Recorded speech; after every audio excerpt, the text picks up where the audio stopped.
After my husband died, his delusional friend created a fake memorial and now says she's carrying his baby. I, 32F, lost my husband, Harvey, 38M, to a sudden heart attack 4 weeks ago. The pain has been unbearable. I wake up every morning hoping it was just a nightmare, but the empty space next to me reminds me that he's gone. Harvey and I were married for 6 years, together for almost 9. We had been trying to start a family for the past 3 years without success. We had just scheduled our first appointment with a fertility specialist when he passed away. The reason I'm posting today is because of Rebecca, 35F, Harvey's friend from college. They knew each other for over 15 years.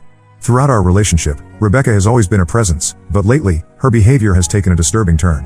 When Harvey and I first started dating, he mentioned Rebecca as one of his good friends from college. They had kept in touch after graduation, but their contact had decreased over time as their lives took different directions. About a month after Harvey introduced me to his family, he decided it was time for me to meet Rebecca. Our first meeting was at a restaurant. Rebecca arrived 30 minutes late. She hugged Harvey for what felt like forever, barely acknowledging my presence. Throughout dinner, she kept bringing up inside jokes and stories from their college days. Every time I tried to join the conversation, she would talk over me or change the subject. At one point, she looked directly at me and mentioned how Harvey always said he wanted to settle down with someone who shared his background and interests. The way she emphasized background and interests while looking at me made it clear she was implying I wasn't right for him. Over the next few years, Rebecca found reasons to visit our city at least once every 2 months. She always expected to stay at Harvey's place, even after we moved in together. She would bring bottles of wine or whiskey, encourage Harvey to drink with her for old time's sake, and often ended up passed out on our couch. The next morning, she would walk around our apartment in Harvey's t-shirts that she'd borrowed to sleep in. Rebecca often made comments that bothered me. Once, while looking through our wedding photos, she pointed at Harvey and said she always thought they had a marriage pact, that if neither was married by 35, they would marry each other. Harvey looked uncomfortable and quickly changed the subject. Another time, when Harvey mentioned our plans to start a family, Rebecca said something about how she always imagined having kids with someone exactly like Harvey. As our relationship progressed and especially after we got married, Harvey started distancing himself from Rebecca. He told me he felt they had grown apart and didn't have much in common anymore. He began declining her invitations and ignored most of her messages. However, he would occasionally call her when she sent multiple texts saying she missed him and felt ignored. These calls seemed to come from a place of guilt rather than genuine desire to maintain the friendship. The last time Harvey saw Rebecca was at a mutual friend's wedding about 6 months before his death. He told me afterward that Rebecca had pulled him aside and asked why he was avoiding her. According to Harvey, he had finally been honest with her about feeling they had drifted apart. Rebecca apparently didn't take it well and left the wedding early. Now, to the current situation. After Harvey died, I had him cremated as per his wishes. Due to my overwhelming grief and to give out-of-town family members time to arrange travel, I planned the memorial service for 5 weeks after his death. I sent out invitations, including one to Rebecca, for this coming Saturday. Yesterday, I received a text from Harvey's cousin asking if I had changed the date of the memorial. Confused, I called him, and he explained that he had received an email from Rebecca announcing a memorial service for Harvey this Friday, the day before my planned service. The email had gone to approximately 50 people, including Harvey's family members and friends. I checked my email and found Rebecca's message. She had sent it to everyone except me. In the email, she stated that in light of no service having been held yet and because Harvey deserved a proper goodbye, she had taken it upon herself to organize a memorial service in his hometown, where many of his childhood friends and extended family still lived. I immediately called Rebecca. I told her I appreciated her wanting to honor Harvey, but explained I was already organizing the official memorial service. She became defensive and claimed she only planned her service because I was taking too long. I asked her to at least add a note to her email mentioning that the official memorial service would be held the following day. She reluctantly agreed. This morning, Harvey's sister called to tell me Rebecca had created a Facebook event titled Harvey's Official Memorial Service for her Friday event. Rebecca had blocked me on Facebook, so I couldn't see it myself. According to Harvey's sister, the event description made no mention of my Saturday service. My phone has been buzzing nonstop with messages from confused friends and family members asking which service they should attend. I posted a clarification on my own Facebook page about the official memorial service on Saturday, but the damage was already done. I called Rebecca again today. I asked her to change the Facebook event title and include information about Saturday's service. She refused, claiming Harvey would have wanted it this way. Then she told me I wasn't welcome at her memorial service if I couldn't appreciate her efforts. The most hurtful part came tonight when Harvey's cousin forwarded me screenshots of messages Rebecca had sent to several mutual friends. In these messages, Rebecca claimed that Harvey had been planning to leave me because I couldn't get pregnant. She said Harvey had approached her about being a surrogate for us, but that he had secretly told her he thought they would have beautiful children together. She implied that our marriage was failing and that Harvey had confided in her about his unhappiness. These claims are completely false. Harvey and I were solid. We faced our fertility struggles together, supporting each other through the disappointments each month. He never once blamed me, and we were united in our approach to starting a family, whether through continued trying, adoption, or fertility treatments. I'm utterly exhausted and heartbroken. I don't have the emotional energy to deal with Rebecca's lies while also grieving my husband. Part of me wants to confront her and defend Harvey's memory, but another part just wants to focus on giving him the respectful memorial he deserves. I'm not sure what to do next. Should I try to have her event shut down? Should I ignore her and focus on my own service? Has anyone dealt with something similar? Update 1. First, I want to thank everyone for the overwhelming support and advice on my original post. The messages and comments helped me feel less alone during this difficult time. Several people offered financial assistance, which was incredibly kind, but fortunately, Harvey and I were financially stable. He had good life insurance, and I'll be okay until I'm ready to return to work. Following the advice of many commenters, I contacted the chapel where Rebecca had scheduled her memorial service. The conversation with the pastor was eye-opening. As soon as I introduced myself as Harvey's widow, he sighed with relief and said he had been trying to reach me. My voicemail had been completely full with messages from friends and family about the memorial confusion, so it made sense that I missed his calls. The pastor explained that he knew Harvey from childhood. Harvey had attended that church with his family until they moved away when he was a teenager. Many church members still remembered him. What shocked me was what he revealed next. Rebecca had told him that Harvey and I were separated at the time of his death and that I didn't want any involvement in his memorial. The pastor apologized profusely for the misunderstanding. He gave me complete control over what happened with the service at his chapel. I could cancel it entirely or proceed with it in whatever way I felt appropriate. He assured me that regardless of my decision, Rebecca would no longer have any role in organizing or speaking at the service. After thinking it over, I decided to allow the hometown service to proceed. Many people who knew Harvey as a child wanted to pay their respects, and I didn't want to deny them that opportunity. The pastor promised to handle everything and coordinate with me on the details. He also told me he had informed Rebecca of these changes. According to him, she became very upset and apologized for lying about my relationship with Harvey. She asked to speak with me, but I declined. I had too much on my plate already. The pastor mentioned he recommended some mental health and spiritual counseling services to Rebecca, which I hope she takes advantage of. The memorial services took place this past weekend, the first at Harvey's childhood church on Friday, and the second, non-religious ceremony I had planned on Saturday. Both were beautiful tributes to Harvey. I heard so many stories about him that I'd never known before, from his childhood friends, former teachers, and extended family members. I laughed and cried, sometimes simultaneously, as people shared their memories of the man I loved. My cousin offered to watch for Rebecca at both services. Honestly, I didn't think about her at all during the weekend. My cousin later told me that Rebecca did show up at the church service on Friday, but the pastor intercepted her. He spoke with her privately and kindly but firmly explained that her presence would be inappropriate considering her actions.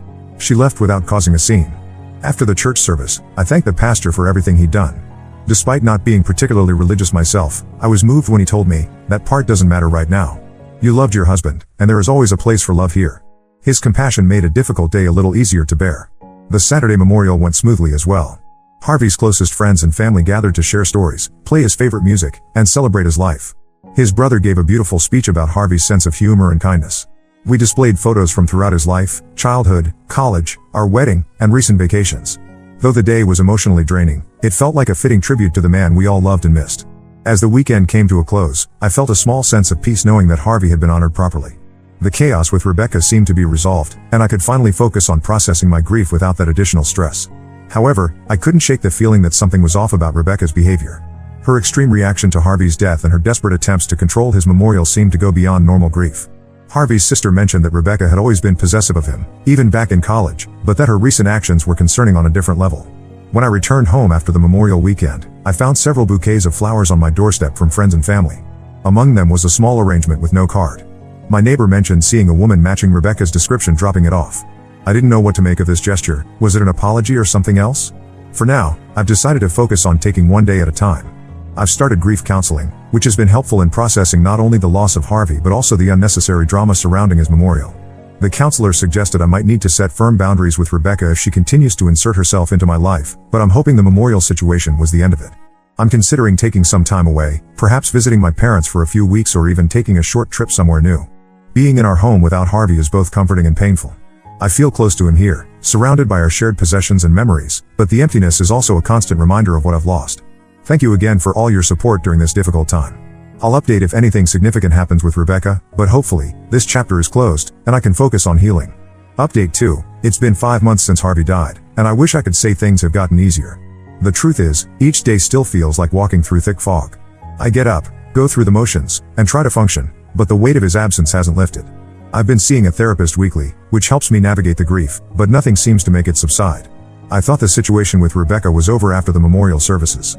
I deleted all my social media accounts a few months ago to avoid constant reminders and sympathy messages that only made me feel worse.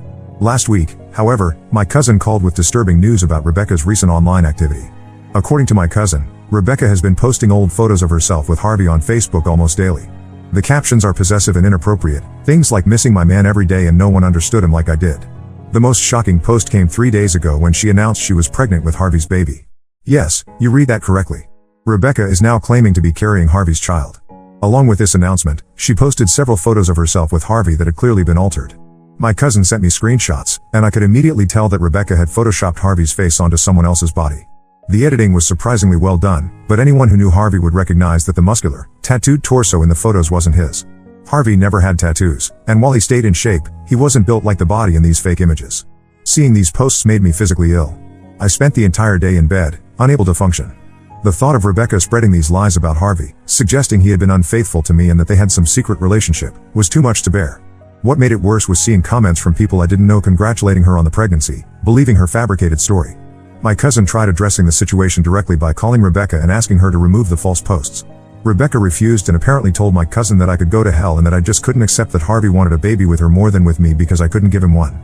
Her words reopened the wound of our fertility struggles in the cruelest way possible. A surprising ally emerged when Rebecca's brother commented on one of her posts. He wrote that he had spoken with Harvey just weeks before his death and knew for a fact that Harvey and I were trying for a baby together. He called out his sister's behavior as inappropriate and disturbing. Rebecca deleted his comment within hours, but not before several people had seen it. The next day, Rebecca's brother called me. He explained that he'd been concerned about his sister's mental state for some time but had no idea how far things had gone. He visited Rebecca after seeing her posts and said she's claiming to be 5 months pregnant, though he noted she showed no physical signs of pregnancy. According to him, she gave a date of conception that didn't align with reality. Harvey and I had been on vacation together during that time. Her brother isn't sure if Rebecca is deliberately lying or if she genuinely believes she's pregnant. Either way, he's extremely concerned and apologized profusely for what his sister is putting me through. He promised to try to get her professional help and to do what he could to stop the spread of these harmful lies. I don't know what to do anymore. Part of me wants to hire a lawyer and pursue some kind of cease and desist order against Rebecca, but another part just wants to run away from all of this. I've been considering looking for jobs in different states, possibly even moving across the country to escape both the painful memories and Rebecca's ongoing harassment. For now, I'm trying to focus on getting through each day. Harvey's parents have been incredibly supportive, checking in regularly and inviting me for weekend visits. They're as disturbed by Rebecca's behavior as I am and have offered to help in any way they can. I still miss Harvey terribly. Some nights I wake up and reach for him before remembering he's gone. His clothes still hang in our closet because I can't bring myself to pack them away. The thought that someone is tarnishing his memory with these lies makes the loss even harder to bear. I'll update again if there are any significant developments with the Rebecca situation. Thank you all for your continued support. Update 3, what I hoped would be the final chapter of this nightmare with Rebecca turned into something out of a crime show.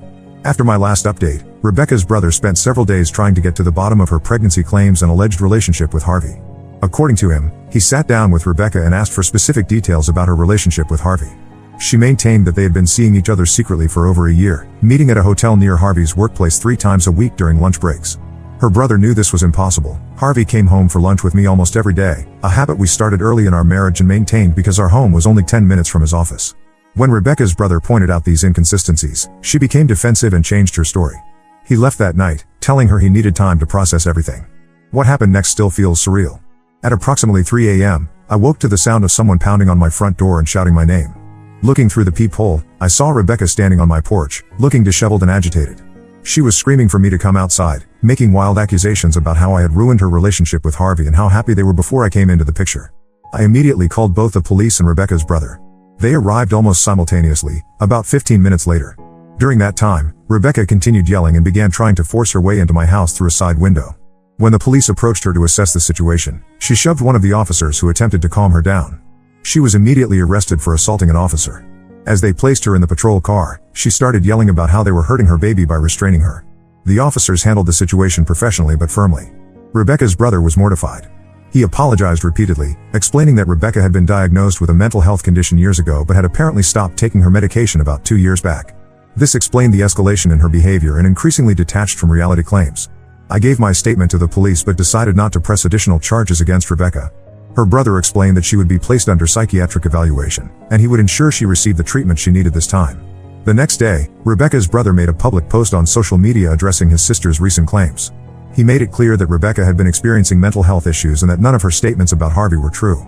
He tagged me in the post so that anyone who had seen Rebecca's false claims would also see the correction. This experience has reinforced my decision to make a fresh start elsewhere. I've been actively applying for jobs in different states and have already had a few promising interviews.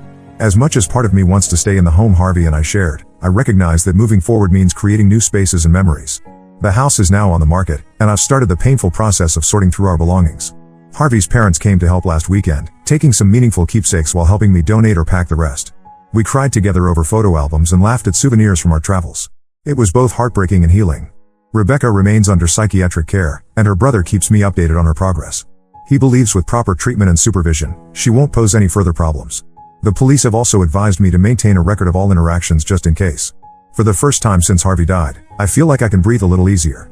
The grief is still there, I don't think it will ever truly disappear, but the additional stress of Rebecca's behavior is no longer weighing me down.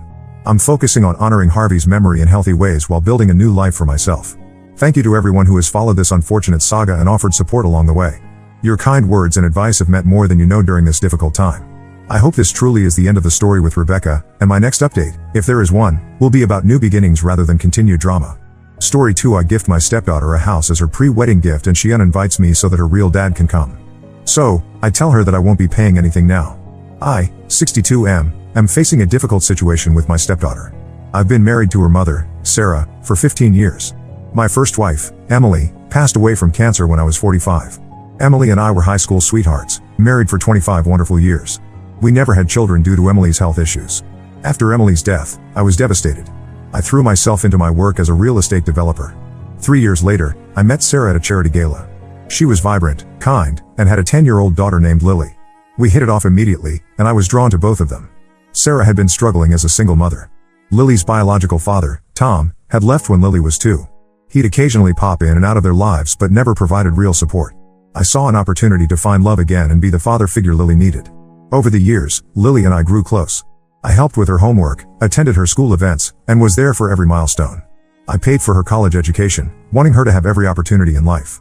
Now, at 25, Lily is engaged to a wonderful young man named Mike. To show my support and love, I decided to gift them a house as a pre-wedding present. It's a beautiful property in a nice neighborhood, perfect for starting their new life. However, when the wedding invitations were sent out, I was shocked and deeply hurt to discover that I wasn't invited. At first, I thought it must be a mistake. Surely, after all these years, Lily wouldn't exclude me from her special day? I'm at a loss. I've always treated Lily as my own daughter, and I thought she saw me as a father. Now, I'm wondering if I should take back the house I gifted them. It's not about the money, I'm fortunate enough that the financial aspect isn't an issue. It's the principle of the matter. I feel betrayed and unappreciated. Am I overreacting? Should I confront Lily about this? Or should I just accept her decision and move on, even if it means taking back my gift? I remember the day I first met Lily. She was shy and hesitant, hiding behind Sarah's legs. But over time, she opened up to me. I recall teaching her how to ride a bike, the pride in her eyes when she finally balanced without training wheels. I was there for her first day of high school, comforting her when she was nervous about fitting in. When she had her first heartbreak at 16, I was the one who sat with her, offering ice cream and a shoulder to cry on. We had our traditions too. Every Sunday, we'd have a family game night. Lily always insisted on being the banker in Monopoly, and we'd laugh at how seriously she took the role. On her 18th birthday, I surprised her with a car, nothing fancy, but reliable. The look of pure joy on her face when I handed her the keys is a memory I'll always cherish. When Lily got accepted to college, we celebrated as a family. I remember how she hugged me tightly, whispering, "Thank you, Dad," in my ear. It was the first time she had called me Dad, and it meant the world to me. All these memories make the current situation even more painful. How could she forget all we've been through together? The thought of not being there on her wedding day, not walking her down the aisle, not having that father-daughter dance, it's heartbreaking. I've always believed that family is more than just blood. It's about love, support, and being there for each other through thick and thin. I thought Lily felt the same way. Now, I'm questioning everything. Part of me wants to confront her immediately, to demand an explanation. But another part is afraid of what I might hear. What if she says she never really saw me as a father? What if this is her way of telling me I'm not family? I've talked to Sarah about it, but she seems hesitant to get involved. She says I should talk to Lily directly, but how can I when Lily won't even answer my calls? The house I gifted them was meant to be a symbol of my love and support for their new life together. Now, it feels like a painful reminder of my exclusion from that life. Taking it back feels petty, but leaving it feels like I'm accepting her decision to cut me out. I never thought I'd be in this position. When I married Sarah and became a part of Lily's life, I committed fully to being a father figure. I've loved her as my own for 15 years.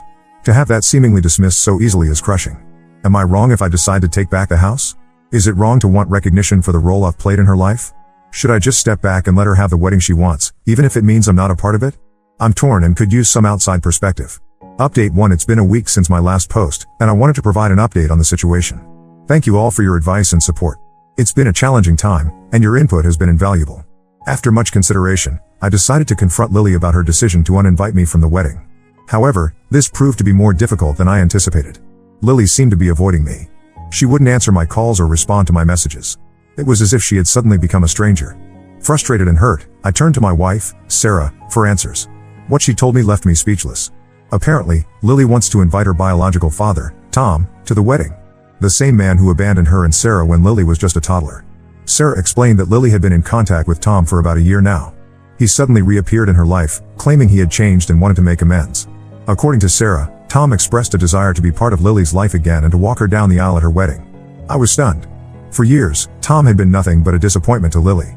I remember the nights I spent consoling her after he'd break yet another promise to visit. I was there for her first heartbreak, her high school graduation, her college acceptance, all the moments Tom chose to miss. Tom's history as a father is far from stellar. He never paid child support, rarely showed up for birthdays or holidays, and seemed more interested in his own life than in being a parent. I can't help but wonder what his sudden change of heart is all about.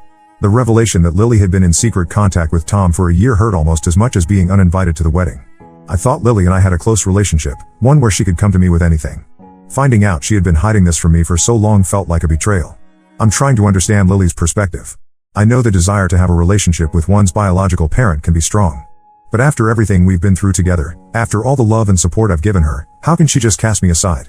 I remember one particular incident when Lily was 14. Tom had promised to take her to a father-daughter dance at her school. Lily was so excited, she spent weeks picking out the perfect dress. On the day of the dance, Tom didn't show up. No call, no explanation. I found Lily crying in her room, still in her dress. Without hesitation, I put on a suit, and we went to the dance together. We had a wonderful time, and Lily seemed to forget all about Tom's absence. That night, as I tucked her into bed, she hugged me tightly and said, "You're the best dad ever." How could she forget moments like these? There was also the time when Lily needed braces. Tom had promised to pay for them, but when the time came, he was nowhere to be found. I stepped in without a second thought, ensuring Lily got the dental care she needed. For 2 years, I drove her to every orthodontist appointment, bought her ice cream after particularly uncomfortable adjustments, and celebrated with her when the braces finally came off. These memories make the current situation even more painful. How can Lily choose Tom over me after everything we've been through? I've been there for every important moment in her life, while Tom has been nothing but a series of broken promises. I've decided I need to speak with Lily directly. I can't let this situation continue without addressing it head on. I've sent her a message asking to meet, making it clear that if she doesn't agree, I'll be forced to make some tough decisions regarding my involvement in her life and the wedding gift. I'm hoping she'll agree to meet. I need to understand her reasoning and express how deeply her actions have hurt me. Am I wrong for wanting this confrontation? Should I just step back and let her have the wedding she wants, even if it means I'm not a part of it? As I wait for Lily's response, I find myself reflecting on our relationship. I remember teaching her to drive, spending hours in parking lots as she learned to navigate my old sedan. I think about the nights we spent working on her college applications, the pride I felt when she got accepted to her dream school. I recall the day she moved into her dorm, how she hugged me goodbye with tears in her eyes, whispering, "I'm going to miss you, Dad." These memories make her current actions all the more bewildering. How can she so easily dismiss years of love and support? Is the pull of biology really that strong? Or have I somehow failed her as a father figure without realizing it? I'm also grappling with my feelings towards Tom. Part of me is angry at him for swooping in now, after years of absence, and disrupting our family dynamic. Another part of me is worried for Lily. What if he disappoints her again? Will I be expected to pick up the pieces once more? As I prepare for the possibility of confronting Lily, I'm a mix of emotions. I'm hurt, angry, and confused, but underneath it all, I still love her deeply. I want what's best for her, but I also need to protect myself emotionally. I'll update again after I've spoken with Lily. Thank you all for your continued support during this difficult time. Update 2. Hello everyone. I'm back with another update on the situation with my stepdaughter, Lily. A lot has happened since my last post, and I'm still processing everything. Lily finally agreed to meet with me after my ultimatum. We met at a local coffee shop, neutral ground for what I knew would be a difficult conversation. As soon as we sat down, I could see the guilt in her eyes, but there was also a defiance that I'd never seen before. I started by expressing how hurt I was by her decision to exclude me from the wedding. I reminded her of all the years we'd spent together, all the moments I'd been there for her when Tom wasn't. I told her, "Lily, I've been there for you since you were 10 years old. I helped you with your homework, taught you to drive, and supported you through college. I've treated you like my own daughter. How can you push me aside now?" Lily's response shocked me. She said, "I know you've done a lot for me, and I'm grateful. But Tom is my real father. He wants to make things right, and I want to give him that chance." I couldn't believe what I was hearing. I asked her, and what about all the times he let you down? All the birthdays he missed? The child support he never paid? Does none of that matter? She replied, people can change. He's different now. He wants to be part of my life. I felt my anger rising. I reminded her that it was I who had supported her education, who had been there for every important moment in her life. And now that she was capable and settling into her life, she wanted to invite the man who had abandoned her to walk her down the aisle? Lily then dropped another bombshell. She said, Tom has promised to contribute to the wedding expenses. He wants to take responsibility. That was the last straw for me. I told her, fine. If Tom wants to be your father now, let him take on all the responsibilities that come with it. I won't be paying for anything related to this wedding. And the house I gifted you? Consider that off the table as well. Lily's face fell. I could see she hadn't expected this reaction. She tried to backpedal, saying she still wanted me in her life, just not at the wedding. But for me, the damage was already done. I stood up to leave, but before I did, I told her, Lily, I've always considered you my daughter. I thought you felt the same way about me being your father. I guess I was wrong. I hope Tom lives up to your expectations this time. With that, I left the coffee shop. The drive home was a blur. When I got home, I told Sarah what had happened. She was upset but said she understood Lily's desire to have her biological father in her life. However, she agreed that Lily's actions were hurtful and unfair. I've since contacted my lawyer to start the process of taking back the house. It's not about the money, it's about the principle. I can't in good conscience gift such a significant asset to someone who doesn't see me as family. As I reflect on our conversation, I'm struck by how much Lily has changed. The defiant young woman in the coffee shop seems so different from the little girl who used to run to me for comfort after a nightmare, or the teenager who proudly showed me her first A+ on a difficult math test. I remember the day Lily graduated high school. As she walked across the stage to receive her diploma, she looked out into the audience and gave me a big smile and a thumbs up. Later, at her graduation party, she hugged me tightly and said, I couldn't have done this without you, Dad. Where is that Lily now? I also can't help but think about all the times Tom has let Lily down in the past. There was the time he promised to take her on a camping trip for her 13th birthday, only to cancel at the last minute. I ended up taking her instead, teaching her how to set up a tent and roast marshmallows over a campfire. Or the time he said he'd help her move into her college dorm, but never showed up. I was there, carrying boxes and helping her decorate her new room. Now, Tom swoops in with promises of change and financial support, and suddenly he's the father she wants by her side? It feels like a slap in the face after years of being there for her through thick and thin. Part of me wonders if I'm being too harsh. Should I be more understanding of Lily's desire to have a relationship with her biological father? But then I remember the hurt in Sarah's eyes when Tom abandoned them years ago, and how hard we've worked to build a loving family unit. It feels like Lily is throwing all of that away on a whim. I know some might think I'm being petty or overreacting by taking back the house and withdrawing financial support for the wedding. But from my perspective, Lily has made her choice. She's chosen Tom over me, despite all our history together. It hurts, but I need to protect myself emotionally and financially. Should I have been more understanding of Lily's desire to reconnect with her biological father? I'm still conflicted, but I feel I need to stand my ground. I'll update again if there are any significant developments. Thank you all for your support and advice during this difficult time. Update 3. Hello everyone. It's been 6 months since my last update, and I wanted to share what's happened since then. A lot has changed, and I'm still coming to terms with everything. After the confrontation with Lily, I went through with my decision to take back the house and withdraw my financial support for the wedding. It was a difficult time. Sarah was torn between supporting her daughter and understanding my hurt. Our relationship became strained, and eventually, Sarah decided to move out temporarily to be with Lily during the wedding preparations. The wedding went ahead as planned, with Tom walking Lily down the aisle. I wasn't there, of course, but I heard about it from mutual friends. They told me it was a beautiful ceremony, but there was an undercurrent of tension that everyone could feel. For a while, I heard nothing from Lily or Sarah. I threw myself into my work, trying to distract myself from the pain of losing my family. I won't lie, it was a lonely and difficult time. Then, about a week ago, I received a call from Sarah. Her voice was shaky, and I could tell she had been crying. She said, "We made a terrible mistake. We're so sorry." Sarah went on to explain what had happened after the wedding. Tom had stuck around for about a month, playing the role of the doting father. He did contribute some money to the wedding expenses, as he had promised. But as the bills started piling up and the reality of ongoing financial responsibilities set in, Tom began to distance himself. Within 2 months of the wedding, Tom had disappeared again, just as he had done years ago. He stopped answering calls, avoided Lily and Sarah, and essentially vanished from their lives once more. Lily was devastated. She had truly believed that Tom had changed, that he wanted to be a part of her life.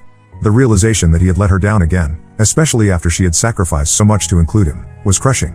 Sarah told me that Lily had been too ashamed to contact me herself. She felt guilty for how she had treated me and was afraid that I wouldn't want to hear from her. Sarah said, she realizes now what a mistake she made. She misses you so much. I listened to Sarah's words, feeling a mix of emotions. Part of me felt vindicated, I had been right about Tom all along. But a larger part of me just felt sad. Sad for Lily, who had been let down once again by her biological father. Sad for the pain this had caused our family. I told Sarah, I appreciate you telling me this. But the damage has been done. I can't just pretend the last 6 months didn't happen. Sarah pleaded with me to reconsider, to give Lily another chance. But I stood firm. I said, I'm not saying I'll never forgive Lily. But right now, I need time. She made her choice, and now we all have to live with the consequences. We ended the call on a somber note. I told Sarah she was welcome to come home whenever she felt ready, but I needed more time before I could consider rebuilding a relationship with Lily. As I sit here writing this final update, I'm still processing everything that's happened. Part of me wants to reach out to Lily, to comfort her and tell her everything will be okay. But another part of me is still hurt and angry. I know some of you might think I'm being too harsh, that I should forgive and forget. But trust is a fragile thing, and once broken, it's not easily repaired. I need time to heal, to figure out if and how I can move forward from this. For now, I'm focusing on myself. I'm seeing a therapist to work through my feelings, and I'm trying to rebuild my life without Lily in it. It's not easy, but I believe it's necessary. Thank you all for your support throughout this journey. Your advice and perspectives have been invaluable. I don't know what the future holds, but I'm trying to face it with strength and dignity.